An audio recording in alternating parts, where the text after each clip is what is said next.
नमस्कार, स्वागत है आप सबका सीधी बात में मेरे यानी ओइनितो मोझा के साथ। असम में बहुत सारी ऐसी चीज़ें हैं, बहुत पुराने हैं और ऐतिहासिक है, लेकिन बहुत सारे लोगों को शायद ही पता हो।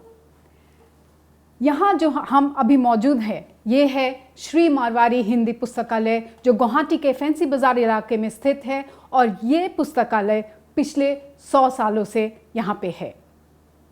कब और कैसे शुरू हुआ था इस पुस्तकालय का, कौन थे वो लोग जिन्होंने इस पुस्तकालय को एस्टैब्लिश किया था और क्या था उनका इंस्पिरेशन, कैसा रहा है पिछले 100 साल का इस पुस्तकालय का सफ़र। आइए जानते हैं आज सीधी बात में। बात करते हैं श्री विनोद रिंगानिया जी से। विनोद रिंगानिया जी इस पुस्तकालय के अध्यक्ष रहे हैं। स्वागत है विनोद जी सीधी बात में आपका। धन्यवाद। देखिए, आपने कहा है कि ये पुस्तकालय 100 साल पुराना है जी, यानी 1925 में इसकी स्थापना हुई जी। आपसे यही आप आज सीधी बात में यही जानना चाहेंगे कि कब और कहाँ कैसे शुरू हुआ था इस श्री मारवाड़ी हिंदी पुस्तकालय का। 1925 एक बहुत पुरानी डेट है। 1925 माने 100 साल पुराना। तो उसके बारे में जो भी हमारे पास रिकॉर्ड है, जो भी चीज़ हमें जानना है वो रिकॉर्ड से जाने हम, क्योंकि हम लोगों ने उनको देखा नहीं है। बिल्कुल। अब जैसे उस समय जो लोग थे 1925 में, केदारमल ब्राह्मण और आपके धनराज खाखोलिया, देवीदत्त सांगानेरिया, राम प्रसाद जालान, बालूराम शर्मा, ये 5-6 लोगों के नाम आते हैं। तो उन लोगों ने एक बहुत ही हम्बल स्टार्टिंग जिसे बोलते हैं उस तरह से कि एक छोटी सी ठाकुरबाड़ी में यानी मंदिर में कुछ किताबें सजाकर उन्होंने इसकी शुरुआत की। तो अगर मैं सारी बातें बोलूँ बहुत लंबा हो जाएगा, तो कट शॉर्ट यदि करें तो इसका जो फॉर्मल फर्स्ट प्रेसिडेंट हमारी रिकॉर्ड में जो मिलता है वो है ज्वाला प्रसाद सिकरिया। आप देखेंगे गुवाहाटी में यहाँ खास करके फैंसी बाजार माचको इस इलाके में जो फैमिलीज हैं, बहुत पुरानी फैमिली है, सिकरिया, खाखोलिया, सांगानेरिया, तो इनके जो पूर्वज हैं, अभी इनके कई परिवार आपको दिखाई देंगे, लेकिन उनके पूर्वज उतने नहीं थे, 1-2 परिवार, तो वो काफ़ी सक्रिय थे इस दिशा में। जैसे सांगानेरिया परिवार, खाखोलिया परिवार मैंने आपको कहा, तो वो उसमें एक नाम और है महादेव खाखोलिया। तो इन लोगों ने ये सोचा कि एक ऐसा पुस्तकालय एक होना चाहिए। केवल जो खाने से पेट की खुराक एक होती है, एक मानसिक खुराक होती है, तो मानसिक खुराक की भी हमें व्यवस्था करनी चाहिए। जी बिल्कुल, तो बिल्कुल। तो ऐसे तो हमारी जो रिकॉर्ड में वो मिलता है ज्वाला प्रसाद सिकरिया का नाम। तो बाद में ये पुस्तकालय एक हम्बल वे में चलता रहा और फिर ये अभी हम लोग बैठे हैं MS रोड पर, मुरलीधर शर्मा रोड। तो इस परिवार का भी काफ़ी इसमें योगदान रहा है। इसके पहले 2 साल पहले ये पुस्तकालय था अपने पुराने भवन में यानी हेम्बरवा रोड पर, शनि मंदिर के सामने। वहीं पे पहला एस्टैब्लिश हुआ था? नहीं, उसके पहले भी वो इधर उधर एक स्कूल में भी चला काफ़ी दिनों तक, लेकिन वहाँ आने के बाद वहाँ आया 1950 में। तो 1925 में कहाँ पे एग्जैक्टली एस्टैब्लिश? जैसे मैं बोला गोविंद देव ठाकुरबाड़ी नाम से था, वहाँ हम्बल स्टार्ट हुआ इसका। और बाद में एक स्कूल में वो चला गया, वो भी एक प्राइमरी स्कूल में। नाम मुझे याद नहीं आ रहा है। एक प्राइमरी स्कूल में वो चला गया। बाद में ये जो एक ट्रस्ट है, धानुका ट्रस्ट, तो उन लोगों ने अपना एक 3 तल्ले का भवन है, उसमें 1 तल्ला पुस्तकालय को दिया। तो ये बात है 1950 की जी। लेकिन इसके पहले हम जाएंगे 1939 में। 1939 में इसका फर्स्ट फॉर्मल इलेक्शन हुआ, उसमें RK हिम्मत सिंह का, मतलब ये लाइब्रेरी चलाने के लिए इसकी जो बॉडी है, नहीं नॉट ट्रस्ट, बॉडी जो है एग्जीक्यूटिव बॉडी, तो एग्जीक्यूटिव बॉडी का फर्स्ट इलेक्शन हुआ जिसमें फर्स्ट प्रेसिडेंट बने RK हिम्मत सिंह का। हिम्मत सिंह का परिवार भी बहुत पुराना यहाँ परिवार है। तो इसके PD हिम्मत सिंह का, प्रभुदयाल हिम्मत सिंह का, he was a freedom fighter. तो वह कलकत्ता गुवाहाटी आते जाते रहते थे। और फर्स्ट सेक्रेटरी हुए थे केसर देव बावड़ी। ठीक है। तो इस तरह से चलता रहा। तो बाद में कई चीज़ें हमें रिकॉर्ड में जो नहीं मिलती है और हमें स्टोरी भी शॉर्ट करनी है। ये 1939 की बात है। 39 में है। अब हम सीधे ही फास्ट फॉरवर्ड आते हैं 1978 में। तो 78 में इसमें एक तरह का सुधार हुआ, रिफॉर्मिस्ट मूवमेंट बोल सकते हैं आप। अच्छा। तो उसमें नई नई किताबें आई और इसका इसकी जो लीडरशिप है वो यूथ्स के, उस समय के यूथ्स के हाथ में आ गई। तो उन लोगों ने अपने हिसाब से काम किया, नया फर्नीचर बनवाया और है वो काफ़ी अपनी स्टोरी है। तो उस समय फर्स्ट प्रेसिडेंट इसके बने केसर देव बावड़ी, जो कि पहले सेक्रेटरी थे जी के 1939 में फर्स्ट सेक्रेटरी, जी वो बाद में इसके 1978 में प्रेसिडेंट बने। हाँ। और एडवोकेट पीके सराफ वो इसके फर्स्ट जनरल सेक्रेटरी बने। Alright. तो उस समय काफ़ी रिफॉर्म हुआ। उस समय ये पूरा मेन स्ट्रीम में आ गया कि नहीं, यहाँ हर व्यक्ति को। और ये सारे लोग युवा थे। हाँ, ये लोग युवक यूथ से। हाँ, सारे, केशवदेव बावड़ी उतने यूथ नहीं भी होंगे, तो पीके सराफ वाजे यूथ। तो ये हुआ। फिर एक व्यक्ति का मैं नाम लेना चाहूँगा, ओंकार पारिक।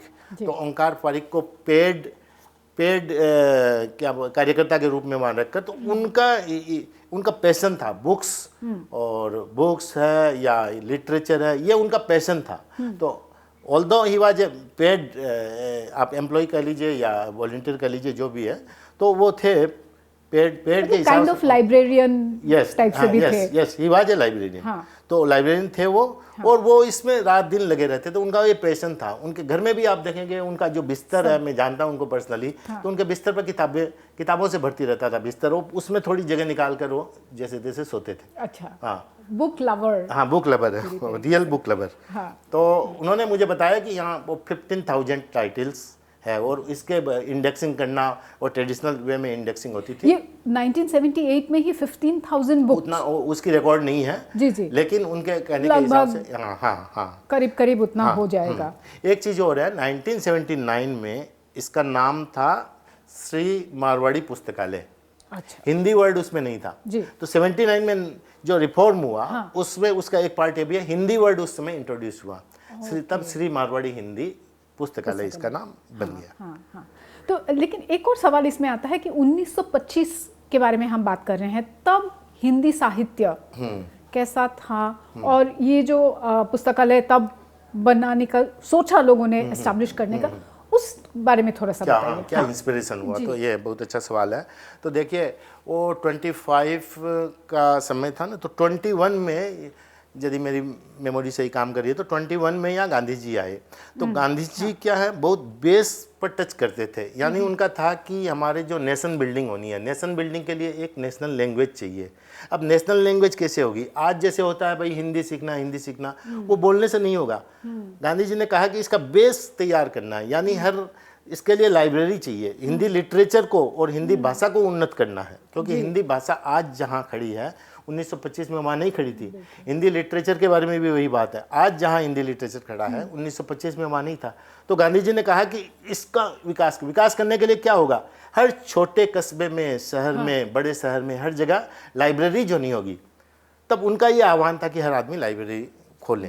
तो नॉट ओनली इन गुवाहाटी, केवल गुवाहाटी में नहीं, उस समय ये जैसे 39 में, जहाँ तक मुझे याद है, 39 में गोलाघाट में भी इस तरह की लाइब्रेरी खुली।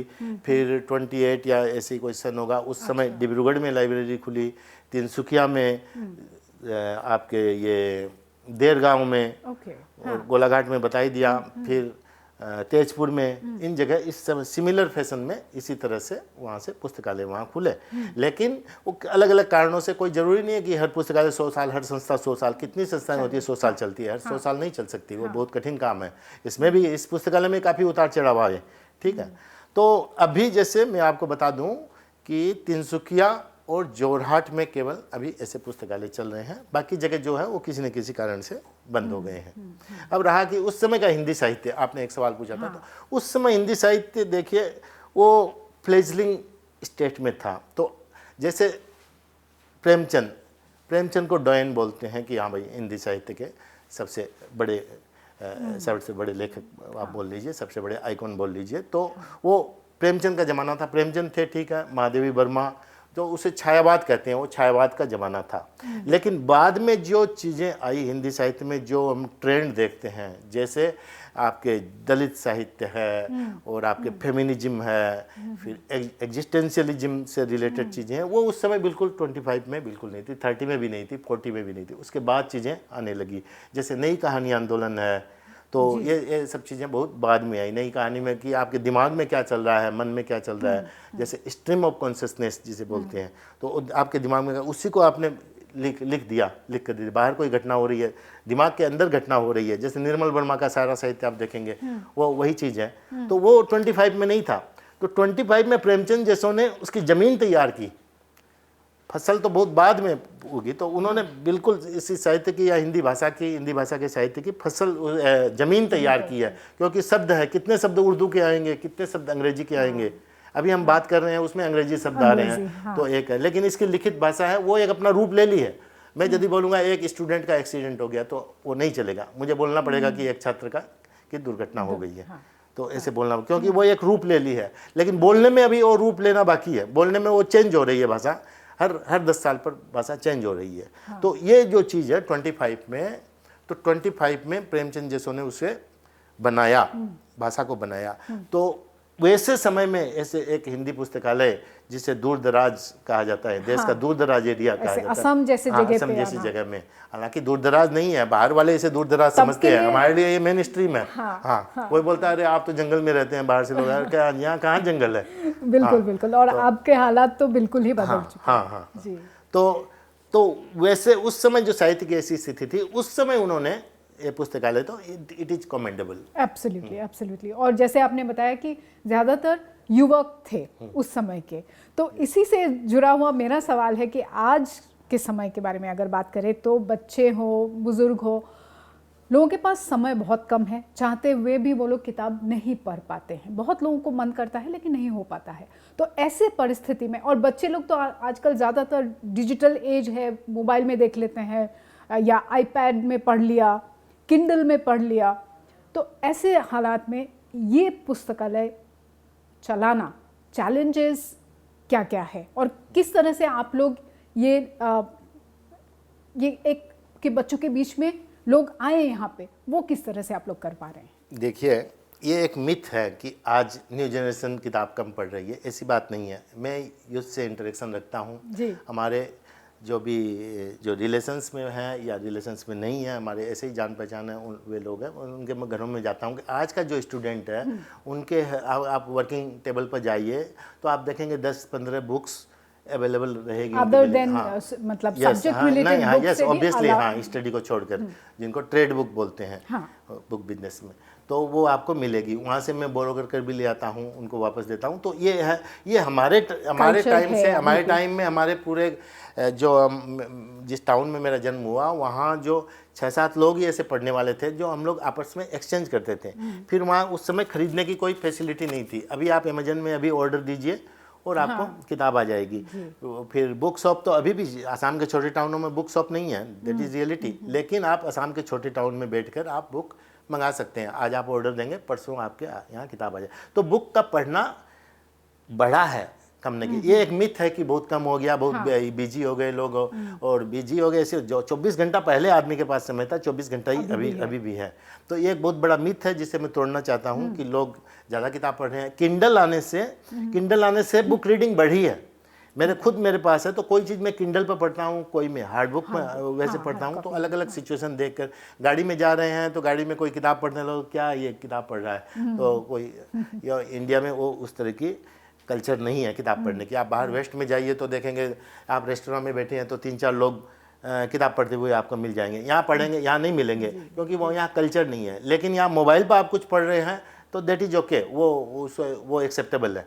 और आप किंडल, वैसे किंडल है तो लोग तो जानते नहीं है ये किंडल है या मोबाइल है, तो किंडल पर यदि आप कुछ पढ़ रहे हैं तो वो एक्सेप्टेबल है। तो इसलिए उतनी किताबें आप साथ ले नहीं जा रहे हैं। आप जर्नी में जा रहे हैं तो कितनी किताबें, भाई ये किताब अच्छी लगेगी या ये अच्छी लगेगी, लेकिन किंडल में आपके 20 किताबें एक साथ हैं। तो किंडल के कारण बुक रीडिंग बढ़ी है, और ये जो डिजिटल एज आई है इसके कारण भी बुक रीडिंग बढ़ी है। ये आप इसे, हाँ, इस मिथ को मैं तोड़ना चाहता हूं। ये बिल्कुल बहुत ही अच्छा लगा सुन के ये बात। लेते हैं एक छोटा सा ब्रेक, कहीं मत जाइएगा, लौटेंगे तुरंत ही।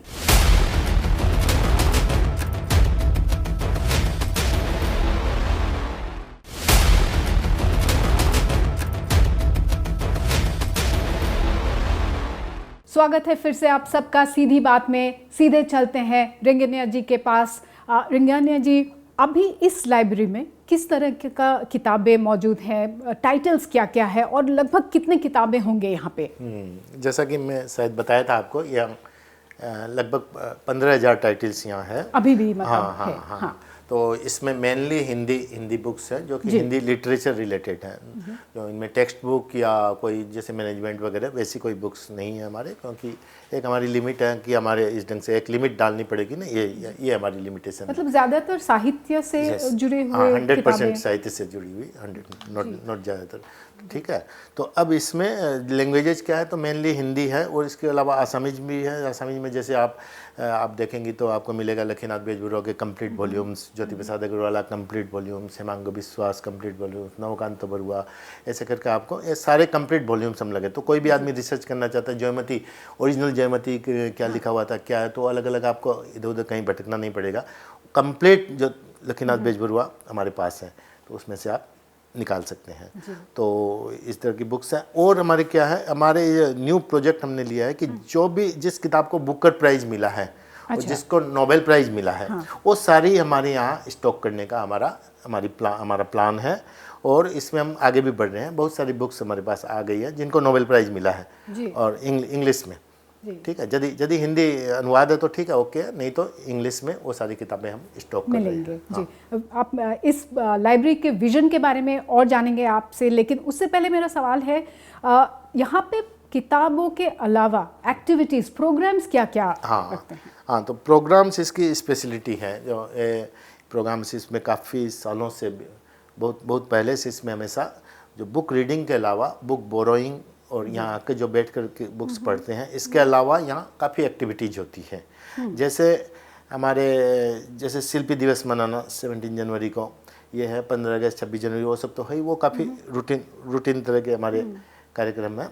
इसके अलावा अभी नया से हम इंट्रोड्यूस किए जो कि आगे होगा, अभी 30 जुलाई को प्रेमचंद जयंती मनाना। 30 जुलाई को प्रेमचंद जयंती, वो हमारा एक रेगुलर प्रोग्राम होगा। इसके अलावा एक अवार्ड हम लोग देते हैं जो उसका नाम है सज्जन जैन स्मृति साहित्य पुरस्कार। एवरी 2 ईयर्स वो पुरस्कार हम देते हैं। तो एक असम के एक जो उत्कृष्ट, उसकी जो हमारी जूरी है, जो जूरी मंडली उसका सिलेक्शन करती है, वैसे एक व्यक्ति को सज्जन जैन स्मृति साहित्य पुरस्कार हम देते हैं। इसके अलावा एक कवि सम्मेलन एक करते हैं, जो कि वो एक तरह की कॉमर्शियल एक्टिविटी भी आप उसे बोल सकती हैं। तो बाहर से उसमें कवि आते हैं, 4 या 5 कवि आते हैं, और बड़ा हॉल जैसे ITA हॉल में उसका हम लोग करते हैं। तो वो एक तरह का फंड रेजिंग है। फंड रेजिंग उससे रिलेटेड है। ये है। इसके बाद 15 अगस्त 26 जनवरी में बता दिया है। और हिंदी दिवस 14 सितंबर को हिंदी दिवस हम हर साल मनाते हैं। उसमें हम लोगों को प्रेरित करते हैं भाई कैसे हिंदी को और आगे बढ़ाया जाए, कैसे हिंदी हमारी जो नेशन बिल्डिंग है, क्योंकि हिंदी दिवस हम मातृभाषा के हिसाब से नहीं मनाते हैं कि हमारी मातृभाषा है या किसी की मातृभाषा इसलिए हम हिंदी दिवस मना रहे हैं, ऐसी बात नहीं है। हिंदी नेशन बिल्डिंग के लिए हिंदी ज़रूरी है, क्योंकि हर नेशन की एक नेशनल लैंग्वेज एक होनी चाहिए, सिंगल एक कॉमन लैंग्वेज होनी चाहिए, जो कि डेवलप करनी पड़ेगी, क्योंकि हम एक मल्टीलिंगुअल कंट्री है। तो इसमें हमें एक कॉमन लैंग्वेज डेवलप करनी पड़ेगी। वो एक ऑनगोइंग प्रोजेक्ट है। तो वो इसके लिए हम हिंदी दिवस मनाते हैं। उस दिन इसी चीज़ पर चिंतन चर्चा होती है। हम विद्वानों को बुलाते हैं, वो अपने भाषण में लोगों को प्रेरित करते हैं। और पूर्वोत्तर में बहुत सारे स्टेट्स हैं, जैसे अरुणाचल है, पूरा हिंदी भाषी लोग हैं। ऐसे बहुत सारी जगह और डिमा हसाऊ, हमारे आसाम में डिमा हसाऊ है, तो वहाँ कॉमन लैंग्वेज हिंदी है। और तिनसुकिया वगैरह जगह में भी ज़्यादातर हिंदी ही, वो वहाँ हिंदी वाले हिंदी बोलते हैं, लेकिन डिमा हसाऊ में नॉन हिंदी भाषी लोग ही हिंदी बोलते हैं। That is important. जी बिल्कुल। आपने फंड के बारे में बताया, थोड़ा सा और विस्तार से बताएंगे कि ये लाइब्रेरी चलाने का फंड मैनेजमेंट कैसे होता है? देखिए 3-4 तरीकों से आता है। एक तो मैंने कहा वो एक्टिविटीज़ से, जैसे कवि सम्मेलन से। तो इसमें या तो कवि सम्मेलन को स्पॉन्सर करते हैं या उसकी हम पास की प्राइस रखते हैं। दोनों चीज़ हैं, दोनों में से कोई एक चीज़ हम कोई ऑप्शन लेते हैं। 2 नंबर है कंट्रीब्यूशन से, जो सोसाइटी से हम कंट्रीब्यूशन लेते हैं। तो कंट्रीब्यूशन पहले तो डायरेक्ट वैसे लेते थे। और तीसरा है इसकी मेंबरशिप, जो एनुअल मेंबरशिप है, उससे भी इसका फंड होता है। अब इसमें एक जुड़ गया कि हमने इसका एक ट्रस्ट बना दिया अभी जी। तो ट्रस्ट में ट्रस्टीज हैं, तो एक राशि देने से उसका ट्रस्टी कोई बन सकता है। उससे एक कॉर्पस फंड हमने बनाया है। और तो अब इसके 2 पार्ट हो गए हैं ऑर्गेनाइजेशन के। एक हो गया श्री मारवाड़ी हिंदी पुस्तकालय और एक हो गया श्री मारवाड़ी हिंदी पुस्तकालय ट्रस्ट। तो ट्रस्ट इसकी एक्टिविटीज़ से रिलेटेड नहीं है, एक्टिविटीज़ में उसका कोई लेना देना नहीं है। लेकिन हमें फंड की जब जरूरत होती है, फंड हमारा कम पड़ जाता है, तो हम ट्रस्ट को बोलते हैं कि हमें और फंड चाहिए, तो ट्रस्ट से हम फंड ले लेते हैं। और जो हमारी जो इनकम भी होती है, जैसे मान लीजिए कवि सम्मेलन, तो जो फंड रेजिंग एक्टिविटी है तो उसमें जो इनकम होती है वो ट्रस्ट में चली जाती है। तो ऐसे करके एक स्ट्रक्चर हमारा बनाया हुआ है, that is everything is well documented. तो दोनों का अपना अपना संविधान है, पुस्तकालय का अपना संविधान है, ट्रस्ट का अपना संविधान है, उसके हिसाब से बहुत ही स्मूथली चीज़ें चलती। और यहाँ पे अगर कोई अपना किताब देना चाहे तो वो प्रोसेस क्या है? देना चाहे तो देंगे, हम टेक्स्ट बुक वगैरह हम नहीं लेते हैं, और जो हमारे जिस एरिया में हम काम कर रहे हैं उसी से रिलेटेड हम बुक्स लेते हैं। और अभी एज ऑफ नाउ हमारे थोड़ी स्थान की तो वो है, मतलब आप लोग ऑलरेडी ऑलरेडी फुल है। यस, पैक्ड है। हम नए सेल्फ्स बना रहे हैं अभी, इसी महीने में बनना शुरू हो जाएंगे, अप्रैल से शुरू हो जाएंगे बनना सेल्फ्स। तब भी हमें बाहर की बुक्स हम देख कर लेते हैं, बाहर की बुक्स को उतना हम, मैं कहना चाहूँगा कि वेलकम नहीं करते हैं उतनी, क्योंकि हम बोलते हैं कि पहले हम बुक्स देखेंगे उसके बाद ही हम एक्सेप्ट करेंगे। मतलब वो कंटेंट और क्वालिटी ऑफ बुक वो सब देख के आप लोग फिर डिसाइड करते हैं। बीज आवर स्पेस, हमारा स्पेस हमारे पास कितना बचा हुआ है, तो ये सारी चीज़ें, और कितना इम्पोर्टेंट है वो किताब, वो सारा कुछ देख के डिसीजन लिया जाता है। और वैसे यहाँ पे अक्सर मतलब बच्चे लोग भी आते हैं और तो हर उम्र के लोग। हाँ, देखिए पहले जो स्थिति थी क्या थी, पहले जो न्यूज़पेपर चलते थे, न्यूज़पेपर मैगजीन्स, अभी आप देखते हैं न्यूज़पेपर मैगजीन खत्म जैसे हो गए हैं। तो पहले लोग न्यूज़पेपर पढ़ने ज़्यादा आते थे, बुक्स की बोरो करते थे, लेकिन प्रोपोर्शनेटली न्यूज़पेपर पढ़ने और मैगजीन पढ़ने लोग ज़्यादा आते थे। वो कम होने के बाद आप देखेंगे कि भाई रीडिंग रूम में उतने लोग नहीं हैं, लेकिन लोग बोरो करके ले जाते हैं, बुक्स बोरो करके ठीक ही ले जाते हैं। और जहाँ तक किड्स का सवाल है, यूथ का सवाल है, तो किड्स विशेष करके जो क्लास 10 तक पढ़ने वाले लोग हैं वो अभी इससे उतने जुड़े नहीं हैं। ये हमारी एक इस पर हमें काम करना है, इस चीज़ पर। तो वो आपने कहा था कि और सवाल पूछेंगे तो मैं बता दूंगा आपको।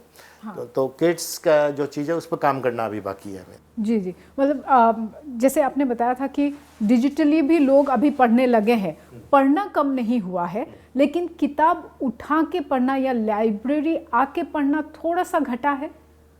नहीं है, सही नहीं है। देखिए आप देखेंगे कि अमेजन वगैरह में पहले एक पर्टिकुलर बुक्स, मान लीजिए फॉर एग्जांपल निर्मल वर्मा है, तो वो पहले आप वहाँ से डाटा उठाइए तब आपको पता लगेगा कि पहले निर्मल वर्मा कितने बिकते थे, आज कितने बिक रहे हैं, तो उससे चीज़ें साफ हो जाएगी। ये आई एम श्योर ये बहुत ही गुड न्यूज़ है फॉर पब्लिशर्स, राइटर्स, सबके लिए बहुत ही अच्छी खबर है।